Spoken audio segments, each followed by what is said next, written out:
Welcome into Key Factors, presented by the raceguide.com.au. As always, Stu and Mike here to take you through the card at Rosehill Gardens this weekend, hopefully finding plenty of winners to come your way. A bit of value in there as well, $100 hot seat later on. Of course, our charity multi as well. And Mike, we're through winter just about. And mate, we've got some good racing, Group 3 and some listed races to kick things off. Yeah, some great racing. Mixed feelings for me this weekend, though, as a racing lover. Yeah. Looking forward to the good horses coming back. But we had some curveballs from Sydney Racing lately with a bias. We've definitely got some curveballs on Saturday. Torrential weather on Friday, potentially. Lots of first-up horses. It's going to be very, very tricky on Saturdays. Mate, you are an analyst. You love curveballs. I know you've been ploughing through these replays. I don't know how many trial replays you've had to get through. How many could it have been? Probably 50, 100. I had a couple of guys to help me. I had so much work to do. Yep. Even reached out to Racing Twitter for a bit of help as well, mate. Oh, Racing Twitter. What a place that can be. We'll get to all that later. But let's have a look. Rosehill Gardens, Mike. I mean, as you said, the weather gods, they haven't been winners for the last few weeks. Potentially a lot of rain on Friday, but the Saturday forecast is now looking okay. And how good was Canterbury on Wednesday to start off with? Yeah, a fair bias at Canterbury for the first time since my kids were born. I can't believe it. The rail's true. Soft 6 to heavy 10. We just don't know what the weather's going to do, which makes it very tough for us on a Thursday night. A pretty fair track. It'll be off rails, but most horses should get that chance. OK, and as we said, we've got some listed and some group races on the day. We like to have a look at those, as we all know. But what else has got the fancy here? What's the opposite of spoilt for choice, Stu? I didn't like these races at all. Race 1 and 2. Look, they're pretty good races, but the market, I think, is right. Race 3, the highway, don't mind, but didn't do that. Race 4, not a bad betting race, a couple first up there. Then kept it pretty simple. Quaddy legs, race 6, 7, 8 and 9. OK, well, that's the beauty of Key Factors, isn't it? We get to select the 5 that we like to have a look at. So let's kick things off there. The first one that you wanted to sink your teeth into was race number 4. So let's have a look there. It's a handicap over the 1,200 metres, a benchmark 88 for the fillies and mares. And Heart of the Oak, really well supported here. $2.80 into $2.40. Resuming, progress to the Group 1 Surround, form around Probabeel and Funstar, and of course then to the PJ Bell with Rubisaki in front of it. So that's some pretty good form lines, holding its ground in both. Outback Diva there, we know this horse has been racing well throughout the winter, $4.60 in the market. All runs this preparation, and Timmy Clark reunites after his win on her a few starts ago. Yamazaki, $4.80, resuming. Obviously didn't feature much in the autumn, but look wound up in its trial. We've got Wonder Bar, $6, 2 from 2 in Sydney, this time for Louise Day. They're not far away in Queensland.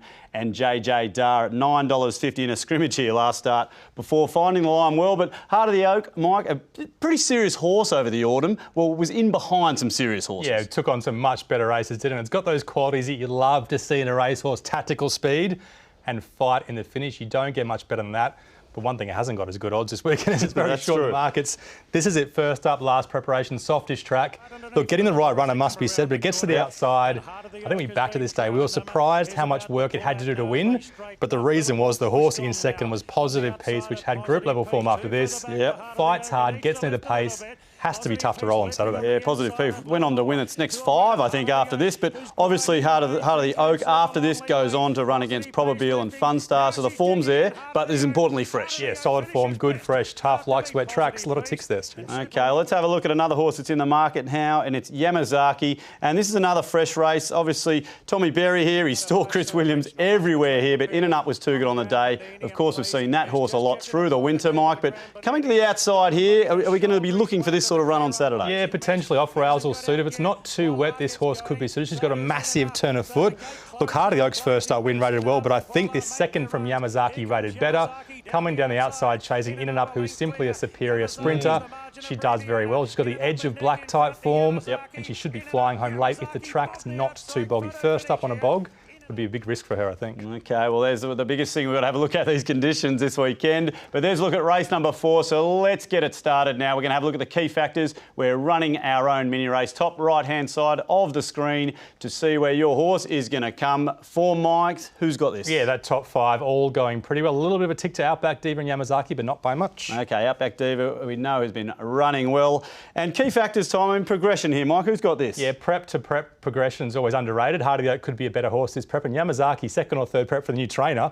The trial was very, very good. OK, yeah, always interesting to see how the fillies and mares can progress. What about this distance? Yeah, Wonder Bar took on a 1350 metre race in Brisbane. 1200's better for her. OK, so Yamazaki still out on top, but Wonder Bar only a length behind with the 2 favourites here, Mike. OK, the first one for the day, track conditions. Where are we going? Yeah, we're not playing it too much because we don't know how wet it's going to be, but coming from a dry Queensland track, should suit Wonderbar. Yeah, that is a very good point. It's back from Queensland. So it has levelled up here with Yamazaki. Mike, who does get the position in run? Heart of the Oak leads on its own, which is a big tick, but it doesn't have a huge turn of foot. So maybe it's a bit too short in the market. OK, so those that are taking the $2.40, we're happy to see a little kicker there for Heart of the Oak late with Yamazaki and Wonderbar. They are the three. They're only a length behind. Outback Diva's only a length behind, sorry, and they're pretty much clearing out from the rest. So it looks as though all the favourites are here in the mix in the first race that we're looking at. It is race number 4 on the card, Mike. So let's bring in all the ratings and, of course, the odds here, because as this pretty much tells us, Mike, we've got 3 here on top. They're all in the market, but you've said it from the top, haven't you? Heart of the Oak, it is short enough. This is the story of the tips of the night. There's more T's and C's and a new insurance policy. Any of these 4 can win. It depends on the conditions. It depends on the yard. It depends on so many things. Yamazaki, I absolutely love. If the rain doesn't come, she's got a superior turn of foot.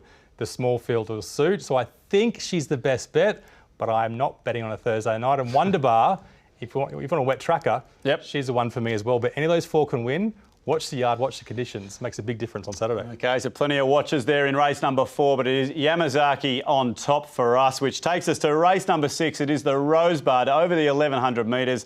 This race is a listed race for the 3-year-olds, and, well, your brain must be fried after looking at all these trials, mate, because there's been a lot of them. And starting with Anders, $4.60 into $3.90. So well-supported Thursday, resuming off an 8-week let-up, bolted in on the heavy here before a break. We've got Kumasi on the second line, $4, resuming the Schnitzel colt, 1.5 lengths behind Prague in the Pago, coming off a nice, lovely trial. Rulership, $6, resuming after another comfortable trial win. We've got Return with Honour, $7. I'm just repeating myself. Another beautiful trial. There's so many of these. And, of course, we've got the Face who, let's say, bolted in at Gosford when absolutely crunched into $1.55. It was raw, it was green, but it got the job done. Got the job done, got some upside. These have all got upside, but the game you've got to play is which ones have the most progression into this preparation, which is pure guesswork with a little bit of analysis. Maybe let's have a look at a couple of barrier trials, starting with Anders. Look, 2 from 2, like you said, at the end of last preparation. Wet tracks, 2 from 2. When I first looked at this trial,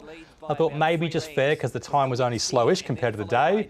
But given the time was slowish and given he's only 1 or 2 lengths in front of them here, look what he does the last 200, 300 metres. He explodes clear. Big upside, big progression to this preparation, I think. Yeah, I was interested to see what he's going to do there at the end. I mean, he's obviously jumped out of the gates from a wide gate and just stayed there. Yeah, putting 5 lengths on them over 200 metres in a trial, you don't see very often. That is good. Yeah, very good. Really, really easy to the line there. Well, let's have a look at another couple. We'll look at Kumasi and Ole Kirk here. Well, look, both of these we can say were absolutely beautiful trials here. We've got Avdallah on, we've got Tommy on. They are going to be riding them on Saturday, and importantly, they've ridden them here at the trials. Yeah, and once again, looking for those horses we think are better as preparation. Look, Kumasi was a bit slowish to begin. It was okay. Clear running, not too bad. Just picking up here. Ole Kirk. I've got to thank Dean Watling on Good Old Racing Twitter, who's been on the punters panel a couple of times. He picked this one up, and it is a fantastic trial under a huge throttle hold. Yeah, for sure. Didn't have that much meat on the bone last preparation. Could have strengthened up. Like the way he looks there for sure. Yeah, the trial watchers, they had to really get the magnifying glasses out there to see where they're going to go and where their money's going to go in race number 6. It is the Rosebud, so let's see if we can help you out with a winner with the key factors. This is an important one for key factors, Mike. Yeah, Anders at the weights rates very well. Ole Kirk maybe could have been a touch behind, but I don't want to play weight too much over 1,100 metres. They both had the best form ratings so far. Yeah, obviously Ole Kirk coming through the Champagne in the autumn. And who's got the progression here, Mike? Lots have masses of progression. We're just guessing, like we said, but we get the most to Anders and Ole Kirk off those trials we just watched. Well, that's what you got to do. You can say they've all got it, but who's got the most? And we've signalled it out there. They're the ones they've got to catch, Anders and Ole Kirk. But of course, the 1,100 metres, who's this going to suit? Yeah, the powerful Return with Honour will absolutely love stepping back to 1,100 metres. He and Rulership are powerful 1,100 metre sprinting types. So the track dries out, they're both right in the race. OK, so that's a big watch on the track conditions, and that's what it leads us to here, Mike. Don't know what it's going to be, so staying well away. But like I said, big gold bars to Rulership and Return with Honour if it is dry. OK, so it's Anders still with Ole Kirk. A little gap here appearing, so position in run.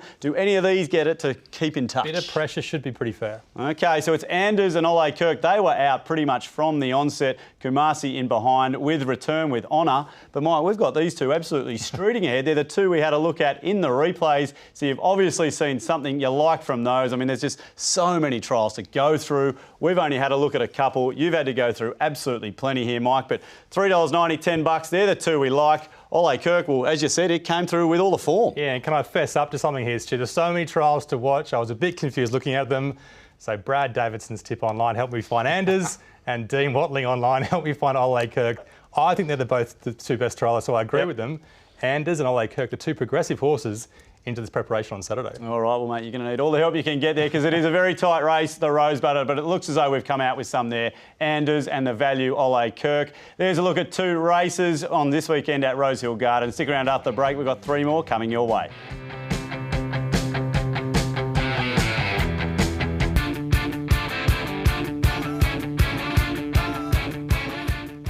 Welcome back to Key Factors, presented by theraceguide.com.au. We are having a look at the Rosehill Gardens card, and we are now up to race number 7, the first group race of the new year. It's the Missile Stakes, Group 2 level, over 1,200 metres at set weights, importantly, not weight for age. Of course, Elise taking it out in the small field last year, but this year we've got Melody Bell on top, $3.60 favourite, resuming, multiple Group 1 winning mare on top here, as you would expect. Eduardo, $4.80, good money too, in from $6.50, resuming with a win in the July sprint. Good to see him back to winning ways for new trainer Drew Pride. Of course, we've got Flit there at $6, resuming. 3-year-old here to Open Company, the 1,000 Guineas and Light Fingers winner. Obviously, the Group 2 Arrowfield Sprint as well.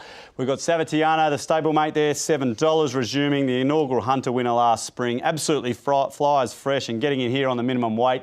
And then out to Special Reward at $10, another one resuming. So we've got plenty resuming here, Mike. We've already had a look at a few in the Rosebud, but a lot more trial form to go off here as well. Yeah, we'll stay away from the trials this time. Let's have a look at some first up runs from last preparation, because why not? It helps us out. Starting with Savatiano, first up, Group 2 level, so same grade. 1,300 metres, so slightly further, but the tempo was steady. Yep. A soft 7, but not too chopped up, as you can see. The thing about this mare is she's got incredible power and a huge turn of foot. If the track doesn't get too wet on Saturday and the tempo backs off, she should sprint way too hard for them. Off a slow tempo, watch what she does over the last 150 metres. She powers right away. Yeah, it was interesting talking about this one and the way she just accelerated. As you said, interesting to see what the conditions are there on Saturday, but this is a dominant win. Dominant win. The track's holding up. She's the one to beat. All right, well, let's have a look at stablemate Flit. I know this is one of yours, Mike, a nice favourite of yours. Now, look at the red hat here. This went off $11 this day. I know you couldn't believe it, but look, Godolphin, they run the trifecta here, and, well, where's Flit going to sit out in this new Open Company now? Yeah, probably 5th, 6th the rails, and set weights probably doesn't suit her that much, and she was one of mine until I missed her here. First up last preparation. Group 2, 1,200 metres, similar barrier, produces a decent rating, but this is slightly harder.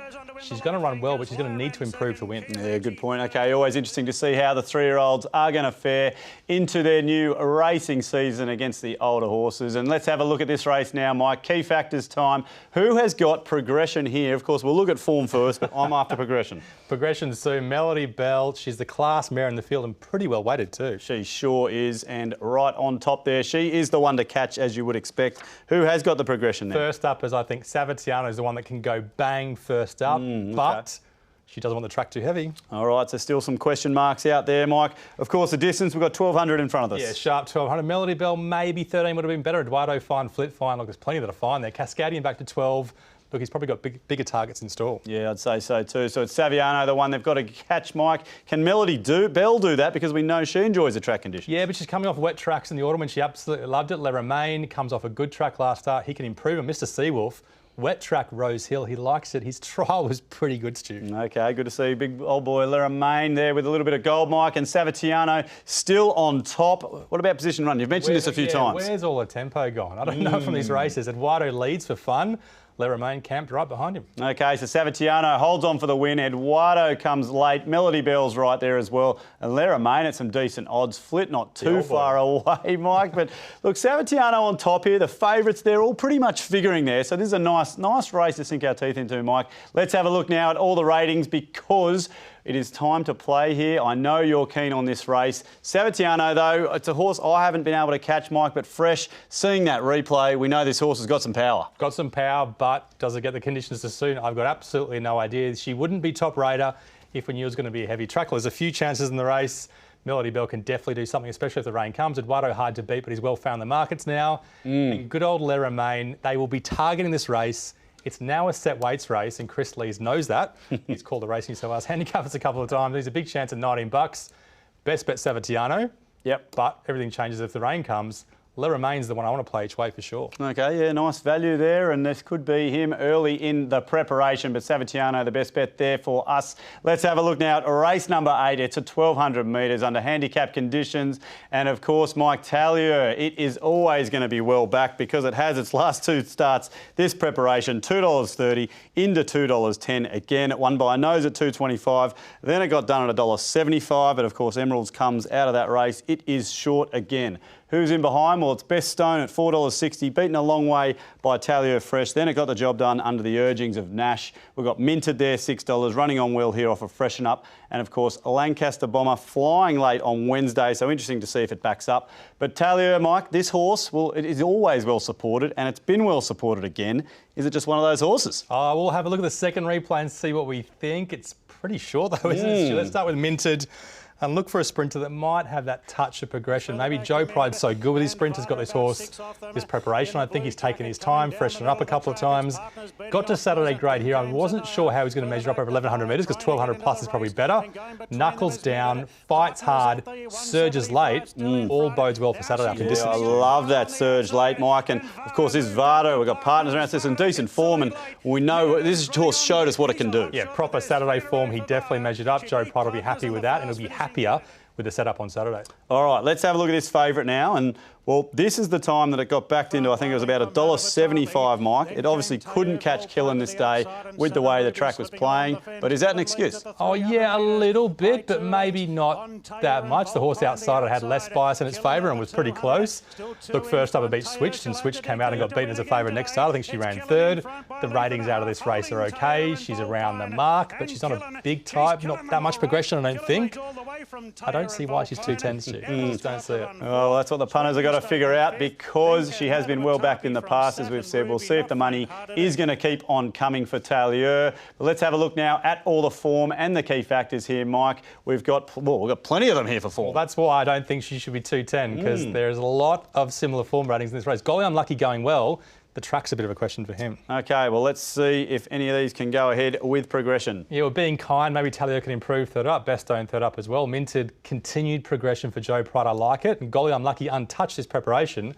Could improve for sure. OK, so 1, 2, 3 favourites there with Golly I'm Lucky. And of course, distance, Mike, 1,200. Yeah, there's the 6 furlongs for Minted. He'll love it. OK, so Minted sticks its necks out in front here from the favourites. And look at Top Striker. Some gold there right down the bottom, Mike. Another one, yeah, exactly.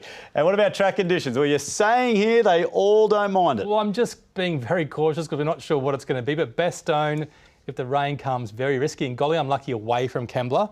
I'm worried about that horse for sure. OK, but importantly, the favourite doesn't mind it. And, of course, Minted definitely does. Well, it's out in front, Mike. Can anyone catch it with a good position in run? Where's all the tempo gone again? Tallier and Best Stone get great runs. Top Striker could push forward, I think. All right, so the favourite just surges late. It hits the line with Minted. Best Stone in behind and Top Striker at some nice value back in there, Mike. But Tallier, they were the favourite backers would have liked to have seen the key factors there because it only levelled up nice and late, but that's what they were looking for. Let's have a look now to see where the money's going to be going here for race number 8 for us. And, well, Mike, $2.10, we've said it all the way through. It is short. You were questioning a little bit out of that replay, but Minted, it's right there too. Oh, yeah. Just tell me why it's that short. You say the favourite backers were happy with the key factors. I reckon they would absolutely hate these key factors. 2 or 3 length gap needed at those odds. Pretty open race. We're not sure who's going to win, so what do we do in these conditions? You always back small. You always bet for value. Minted smashed the line last start. Joe Pride's such a good trainer of sprinters. He's the one to beat each way odds for sure. And Top Striker, why not?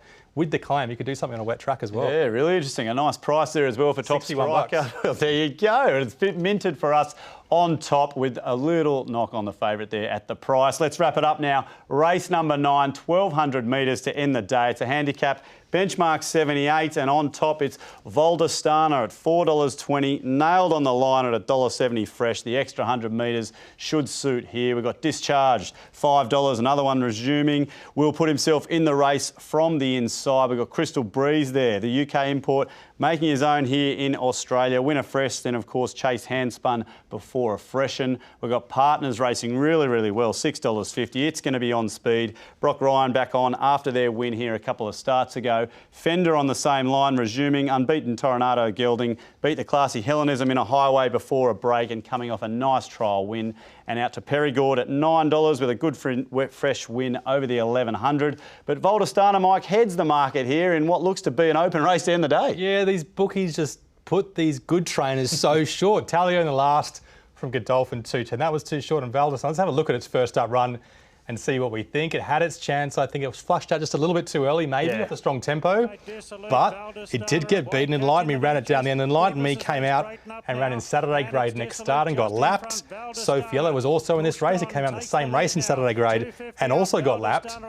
I cannot see why this horse is favourite once again, apart from the fact it's a Hawks horse. Yeah, that was my big question, Mike. Did it hit the front too early? Were there some excuses? There's obviously a gap back to fourth. It's got to win that race to be favourite for sure. No, fair enough. Okay, that's good analysis there. Let's have a look at Perigord now. This is one that was obviously in the market there as we saw. And well, this is its fresh run, Mike, and I know that you like a horse that can make a long sustained run, and that's exactly what it did this day. We own a couple of racehorses, Stu, and if we get one that's half as genuine as this horse, we will be laughing. This is a proper racehorse. It can go forward, it can go back, it tries so hard. The bias was horrible inside bias this day. Dolan didn't mind. 600 metres from home, got going 3 wide, no cover, and just kept coming. It is so tough and it loves wet tracks. Yeah, so true. We love a horse that tries here on Key Factors. They're the ones we love tipping on top. Let's see where that horse is going to end up in our ratings. Let's have a look now, Mike. The form is here and a couple of favourites. Well, they don't have the full form. Like I said, slim pickings for confidence on Saturday. This is another open race. Lots have similar forms, Stu. Okay, nice open race to end the day, which pretty much means I know you're going to be looking for value. Yep. Who's got progression? Well, I think you could say Voldostana will improve second up, but she needs to. Fender unbeaten can definitely improve, and Perigord arrogant first up. Okay, so it's Perigord just with its nose out in front from a whole host of them here. So we're going to need all these key factors to find a winner. Distance, Mike. Crystal Breeze, or distance first. He's a hot shot, 1,200 metres. Hit the line last start over 11. Absolutely, that's some pretty decent odds as well. So he's a hot shot there, levelling up with Perigord. What about track conditions? Jumping the gun there. Crystal Breeze, powerful, strong type. Was a dry tracker in England. Hasn't seen a dry track in Australia. If the rain doesn't come, he'll love it. All right, so we've got 5 lined up here behind Perigord, and he's a hot shot. Position and run in the last over the sprint trip. Well, we kind of know what's going to happen. Partners is going to go absolutely flat out. So the horse is getting a trail behind could be favoured, and they're Fender, Crystal Breeze and Perigord.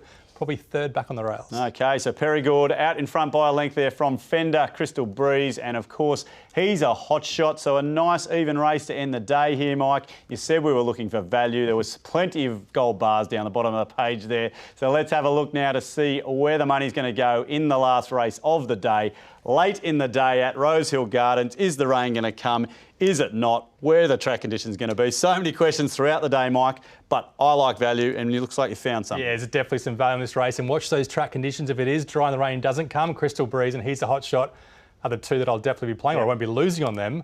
But Perigord, we said before, he's such a likeable horse. I didn't back him first up because of the bias. I'm going to regret it, but I'm definitely backing him second up each way for sure. All right, sounds as though we're on Perigord in the last there. Well, there's a look at 5 big races this weekend at Rosehill Gardens. Plenty more coming your way after the break, including a $100 hot seat and, of course, our charity multi.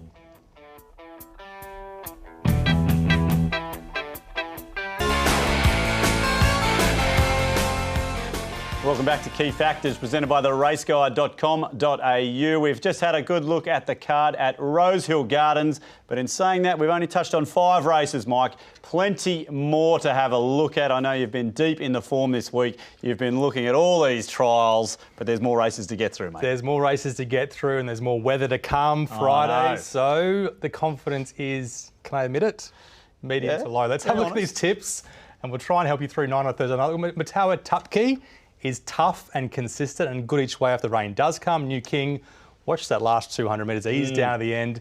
If the rain comes, he loves as well. Bayern Gold, I think, is a good bet each way. In the highway, he's very well weighted to that class. Yamazaki, if there is not too much rain. Okay. Caveat on that one too. Resilient, I'm not sure about that at 550 open race. Anders at 390, very hard to beat. Savatiano, if there's no rain, at $7. Minted, tough each way at 6. And Perigord each way, or even a place in race 9. Okay, a couple of asterisks there. Obviously, the track conditions, watch those because a few of those won't like it if it does get too heavy. Well, there's a look at the best bets, Mike. $100 hot seat time. We are still making ground here, mate. The pressure is back on you again. Rosehill Gardens, where are we going? I just found out, I think it's a 7-year anniversary for the race guide, mate. This is probably the hardest hot seat I have ever done. I was scrapping. $20, Ole Kirk, $10. Look, the trial was very good. Thank you, Dean Watling again, for finding that one. And as we liked as well, $20 at $3.90. Value Le Remain, I think, especially if the rain comes, $19. Why not at the weights? Top striker, he was in the mix at $61, so we've got to back him. And Perigord, I was going to go each way, but it's such a tough day and he's so reliable. I'm just going to do a place bet in race 9. All right, nothing wrong with that. Well, if I know you, mate, you are going to come good for the back end of the year. That profit is going to get right back into the positive. I hope. Let's have a look now at our 2020 charity bets. Of course, we're doing it for the Bondi to Berry bike ride, the ride to remember for Dementia Australia. I'm only up to $135, mate, so I want to keep getting this higher. Let's start with a multi. Race number 6, we're going with Ole Kirk just for the place. This horse has got some class. I'm just remembering that second in the Champagne.